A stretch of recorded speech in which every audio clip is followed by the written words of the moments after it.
दबे पैरों से उजाला आ रहा है, फिर कथाओं को खंगाला जा रहा है और प्रश्न का उत्तर कठिन है, इसलिए प्रश्न को टाला जा रहा है। जब पंजाब में कुर्सियां खाली रह जाती हैं तो सुरक्षा की चूक हो जाती है।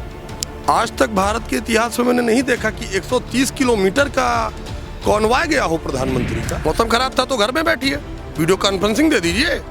आप क्या चाहते हैं? पंजाब में चुनाव है, पॉलिटिकल माइलेज लेने के चक्कर में क्या आप देश का धुआं धुआं गर्दा गर्दा कर देंगे? थे आईनों में हम कोई देखता न था, आईना जो हुए तमाशा सा हो गया।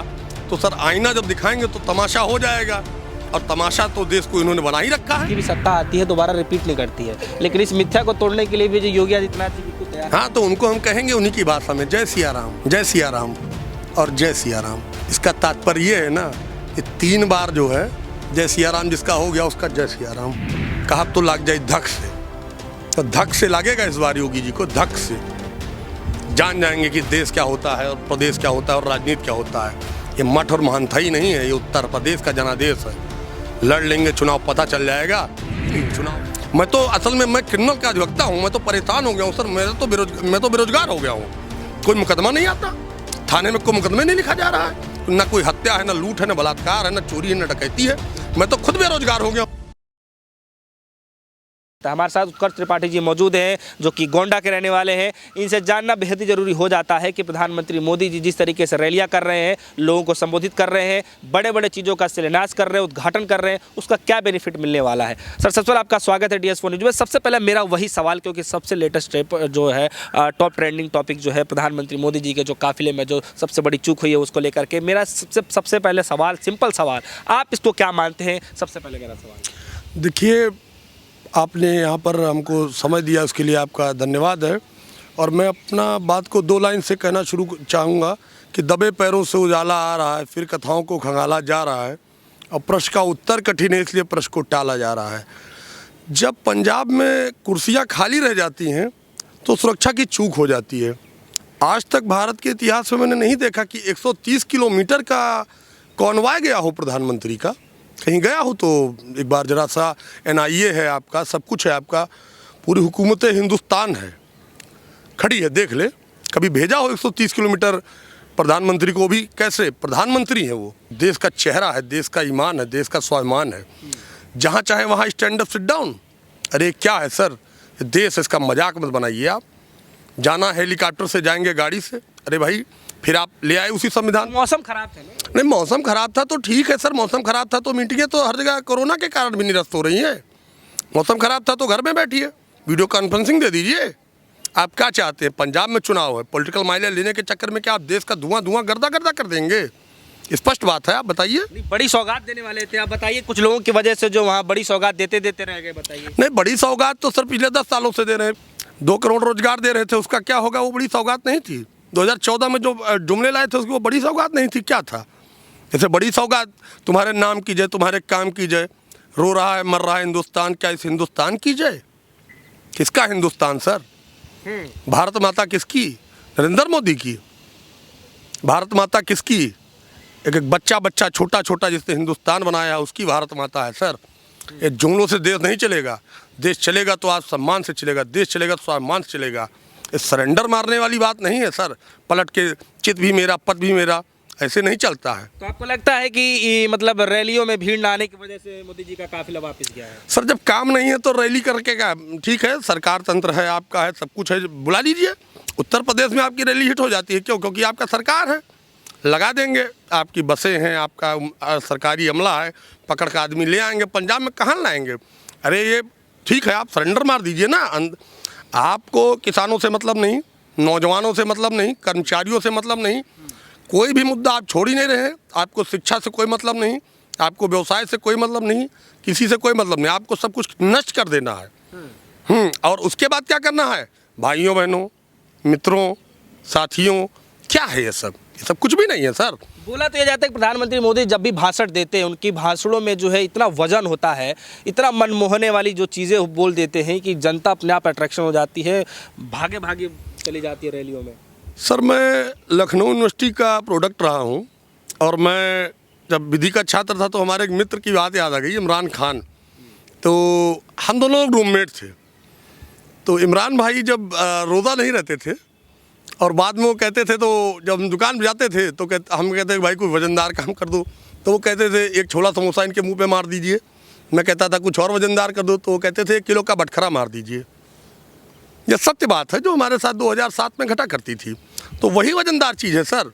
आदमी खाना चाहता है रोटी, आप मार दे रहे हैं तमाचा। 37 करोड़ लोग डाटा में है सर, 37 करोड़ लोग लगभग एक टाइम भूखा सो रहा है, 17 करोड़ दोनों टाइम। क्या है सर? आप गुजरात देख लीजिए, अपना गुजरात मॉडल देख लीजिए, और वही गुजरात मॉडल आप देश में इम्प्लीमेंट कर रहे हैं। हिंदुस्तान जो है, किसने बनाया हिंदुस्तान? भारत का मजदूर किसान। किसने बनाया हिंदुस्तान? भारत का अदानी अंबानी। कहाँ तक चलेगा बाप? ये माई बाप बदल देने से जो है देश नहीं बदलेगा। उत्तर प्रदेश में चुनाव है और चुनाव से पहले प्रधानमंत्री मोदी जी जो है, चाहे अलीगढ़ हो, चाहे वाराणसी हो, चाहे अयोध्या हो, चाहे जो है तमाम बड़े चाहे मेरठ हो, तमाम बड़े जगहों पे गए जो कि उत्तर प्रदेश में आने वाले समय में काफ़ी केंद्र रहेगा और बड़ी बड़ी सौगातें भी दी। क्या लगता है आपको कि आने वाले समय में उत्तर प्रदेश में चुनाव से कोई बड़ा फर्क मिलेगा प्रधानमंत्री मोदी जी की रैली से, इस सौगातों से? सर देखिए, ऐसा है कि सिक्के के 2 पहलू होते हैं। चित और पट भी इसको बोलते हैं, हेड एंड टेल बोलते हैं। तो कुल मिला करके खाना तब खाना होता है ना। एक कहावत है हमारे यहाँ, का बरसा जब कृषि सुखाने। जब खेत सूख गया तो पानी बरसने से कोई फ़ायदा नहीं है सर। अब आज का मौसम है ना, थोड़ा सा ठीक है, मॉइस्चर चाहिए। गेहूँ बोया है किसानों ने, बढ़ने के लिए कम तापमान चाहिए, लेकिन तो ज़्यादा पानी बरसेगा ना, ठिठुरन होगी ना, ओला गिरेगा ना, नष्ट हो जाएगा गेहूँ। इसी तरीके से समय पे किया गया न्याय नहीं है। Justice delayed is justice denied. तो ये जो उद्घाटन और शिलान्यास हो रहा है, पिछले प्रोजेक्टों को सर आपने रोक दिया। क्या ये वो जो मनमोहन सिंह जी छोड़ करके प्रोजेक्ट गए थे, वो नेपाल और बांग्लादेश और पाकिस्तान में बनना था, श्रीलंका में बनना था, बन तो वो भी हिंदुस्तान में रहा था। तो काम को तो इन्होंने बढ़ाया, रोका तो कोई काम को नहीं है। अरे अब फहरिस्त जारी है सर, हम भी किसी दिन फहरिस्त जारी कर देंगे। देख लीजिए, आप स्वयं मीडिया के लोग हैं, देख लीजिए क्या क्या रोका है। आपको नहीं लगता है कि क्या सत्ता जब परिवर्तित होती है तो उसमें प्रश्न उठाए जाते हैं दूसरों के कामों पर? आपको क्या लगता है कि बदले की राजनीति नहीं होती है? ये स्वयं से समझने की आवश्यकता है। देश जो है कानून का राज है, रूल ऑफ लॉ से चलेगा। संविधान जो कहता है ना, हम भारत के लोग, इसमें हम भारत के कांग्रेसी, हम भारत के भाजपाई, हम भारत के सपाई और हम भारत के बसपाई और हम भारत के MIM, हम भारत संविधान से अलग चल रहे हैं। तो नहीं चल रहे हैं संविधान। तो संविधान को फूंका भी इन्होंने था इसी दिल्ली में संविधान फूंकने वाले लोगों की सरकार है। इसी दिल्ली में ये मनुस्मृति को मानने वाले लोग हैं। इसी दिल्ली में इन्होंने क्या नहीं किया है। ये गोडसेवादी हैं, इनको आंदोलन से कोई मतलब नहीं है, इनके वास्तविक हिंदुस्तान से कोई मतलब नहीं है। ये केवल और केवल हिंदुस्तान को नष्ट करने के लिए आए हैं। इनको सत्यता से कोई मतलब नहीं है। ये जो हमारी कौमी एकजुटता है, ये जो अशफाक उल्लाह खां का देश है, ये राम प्रसाद बिस्मिल का देश है, ये भगत सिंह का, नेहरू का, अम्बेडकर का देश है। ये देश जो है ये बहुत ऐसे नहीं बन गया है, आज़ादी ऐसे नहीं मिल गई है सर। हिंदुस्तान का सतत प्रक्रिया है निर्माण का। जब आप देखते हैं उसको तो लगता है कि कैसे हिंदुस्तान बना है। अच्छा, त्रिपाठी जी हैं तो सवाल एक आपसे जानना बेहद ज़रूरी हो जाता है कि एक तो राम मंदिर का फिर से जो है मतलब मुद्दा उठना शुरू हो गया है, और दूसरा जो है काशी कॉरिडोर का जो है मुद्दा फिर से उठना शुरू हो गया है, और मथुरा वाला जो है काफ़ी दिनों से हाईलाइटेड रहा है। तो क्या लगता है कि इस बार भी ये सब चीज़ें चलने वाली है? सर मैं गोंडा ज़िले से आता हूँ। गोंडा ज़िले में एक बहुत ही पॉपुलर कवि हुए हैं और जिनका राष्ट्रीय पटल पर बहुत नाम है, रामनाथ सिंह अदम गोंडवी। तो उनकी 2 लाइन की रचना है, गलतियां बाबर की थी तो जुम्मन का घर क्यों जले। राम मंदिर कोई मुद्दा नहीं है सर, राम हमारे आस्था का प्रतीक है। हम जय श्री राम को कंडेम करते हैं, वो राजनीतिक चोचलेबाजी है। हम जय सिया राम मानने वाले लोग हैं सर। जब राम जी गुप्तार घाट पे जाते हैं ना, तो गुप्तार घाट जो सरयू जी बहती है वो गोंडा की तरफ उतरते हैं, वो नमन करते हैं गोंडा की धरती को, मैं ये भी कह सकता हूँ। ठीक है, उनकी गाय हमारे यहाँ विचरण करती थी, गोनार्ध भूमि थी। मैं उस जिले से आता हूँ, मैं जिस ब्लॉक से आता हूँ उस ब्लॉक में तुलसीदास जी का जन्मस्थली रहा है। गोस्वामी तुलसीदास जी की जन्मस्थली हमारी परस्पर ब्लॉक रही है। 34 वर्षों से वहाँ पर हम लोग मेला करते हैं। रामचरितमानस के रचयिता रहे हैं श्री तुलसीदास जी। तो कुल मिला करके ये है ना कि राजनीतिक मुद्दा आप कुछ भी बना लीजिए सर, राम मंदिर था या नहीं था, या मस्जिद था या नहीं था, उससे मतलब नहीं है सर। मतलब ये है कि राम आस्था के प्रतीक थे, हैं और रहेंगे। राम जनमानस में थे, हैं और रहेंगे। सवाल ये है कि जो मंदिर बना कोई उस पर हमें कुछ नहीं कहना है, डिबेट कुछ नहीं कहना। सवाल ये है कि राम मंदिर आपका बन रहा है, हमारा स्वागत है, ये तो बन ये कोई भाजपा नहीं बना रही, कोई आरएसएस नहीं बना रही, ये सब चंदा चोर लोग हैं। बात चल रही है डिबेट। ऋषिकेश उपाध्याय क्या हैं, उनका इतिहास देखने की आवश्यकता है। आज मुझे याद आता है आनंद प्रवर्धन जी का एक मूवी था राम के नाम, नोटिस भेजा था जो इनकम टैक्स का कमिश्नर था, उसका तबादला हो गया था और आज वही लोग ये कर रहे हैं। तत्कालीन सरकारें आती जाती रहती हैं, ये अटल जी की क्या लाइन है, लेकिन तो जन मुद्दों से आप भटकोगे भागोगे। देश देख रहा है सर, पूरा देश देख रहा है, जवाब नहीं दे मिलेगा। ये चुनावी वर्ष है, चोचलेबाजी और जुमलेबाजी आपकी परास्त करी जाएगी और मैं कहता हूँ कि देश अच्छे लोगों के साथ खड़ा होगा, संघर्ष करेगा। बात को तो वो भी कह रहे हैं कि देश अच्छे लोगों के साथ खड़े होने की समय आ गया है और जो है विकास के नाम पे वोट देने का समय आ गया, तो आपकी बात कोई तो बड़ा कर रहे हैं वो। नहीं बड़ा कर रहे हैं, लेकिन तो सवाल ये भी तो है कि थे आईनों में हम कोई देखता न था, आईना जो हुए तमाशा सा हो गया।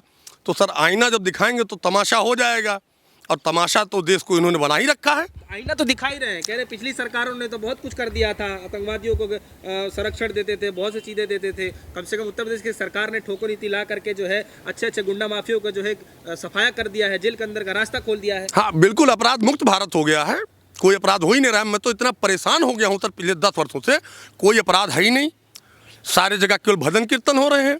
उत्तर प्रदेश में तो कुछ हुआ ही नहीं है। मैं तो असल में मैं क्रिमिनल का अधिवक्ता हूँ, मैं तो परेशान हो गया हूँ सर, मैं तो बेरोजगार हो गया हूँ।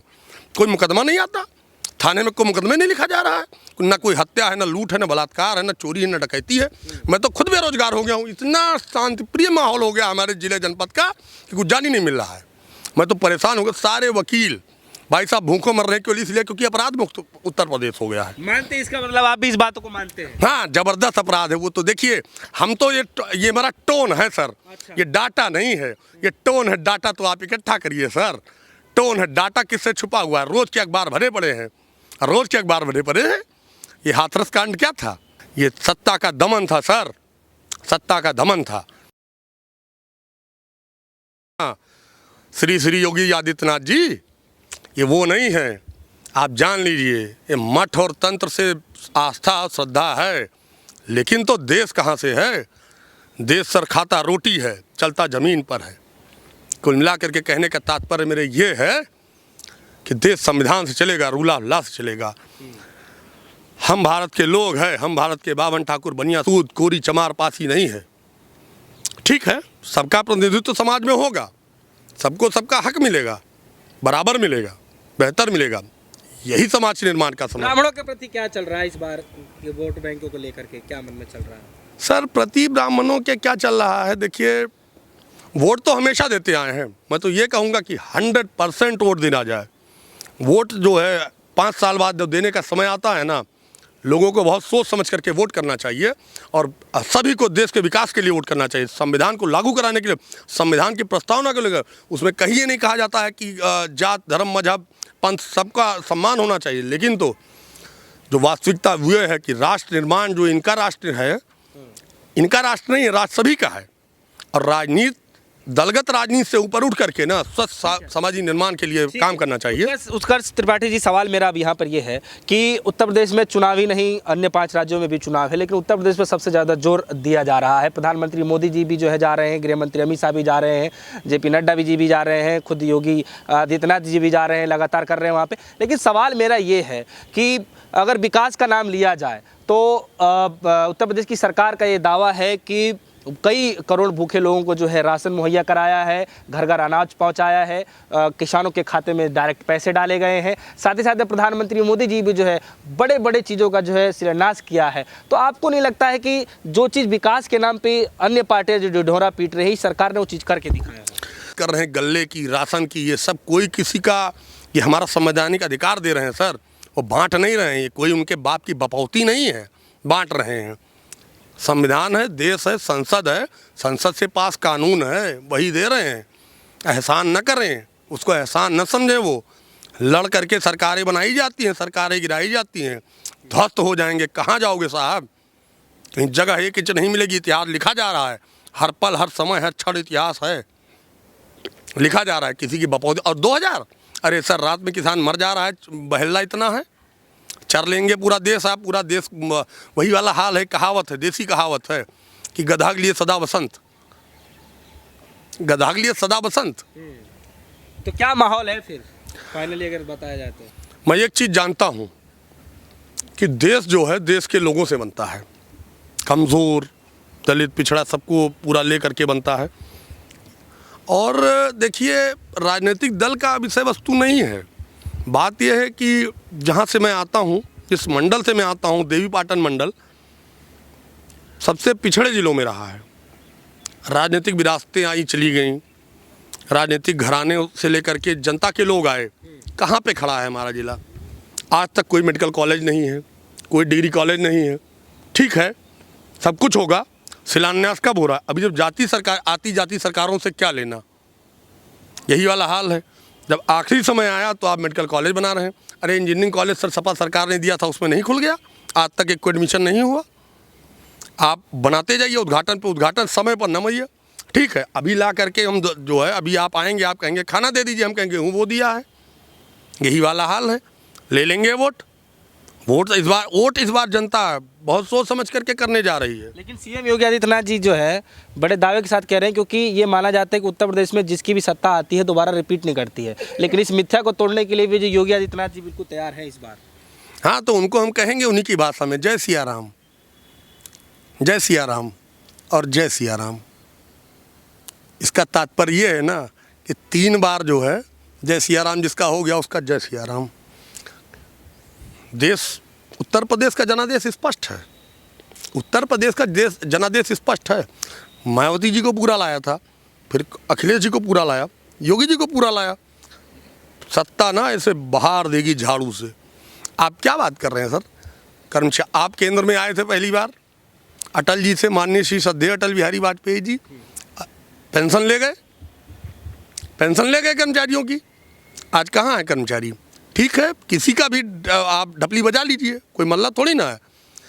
बरसेगा कहीं पर भी चुएगा, और नहीं है, एक देसी कहावत है, कहावत तो लाग जाए धक से, तो धक से लागेगा इस बार योगी जी को, धक से जान जाएंगे कि देश क्या होता है और प्रदेश क्या होता है और राजनीति क्या होता है। ये मठ और महंथई नहीं है, ये उत्तर प्रदेश का जनादेश है।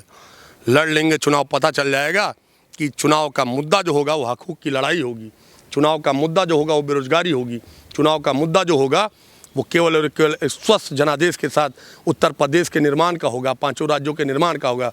ये जो है भजन और कीर्तन नहीं होगा, और भजन कीर्तन ये चुनाव का जनादेश पर असर नहीं डालेगा। सीधी सी बात है एक लाइन की। चलिए, तो हमारे साथ उत्कर्ष त्रिपाठी जी मौजूद है, हमने उनसे खासा बातचीत किया। हालांकि गोंडा के निवासी हैं तो इनसे जानना बेहद जरूरी हो जाता है। आने वाले समय में चुनाव है, और चुनाव से पहले जो है प्रधानमंत्री मोदी जी की जो है रैली रद्द हुआ है, क्या उसका भी आने वाले समय में जो चुनाव उसका कोई बड़ा बेनिफिट मिलेगा, कोई फ़र्क पड़ेगा, ये भी जानना काफ़ी दिलचस्प हो जाता है। तो उत्कर्ष त्रिपाठी जी से उसी पूरे मसले को लेकर के जो हम खासा बातचीत कर रहे थे, तो क्या वाकई में जो है चुनाव में कुछ बड़ा फ़र्क पड़ेगा, ये जानना काफ़ी दिलचस्प होगा। तो जो भी कुछ होगा आने वाले समय में सब कुछ इसी की तरह साफ हो जाएगा। फिलहाल के लिए इतना ही। जुड़ रहे हमारे साथ, देखते रहिए DSV न्यूज़। धन्यवाद।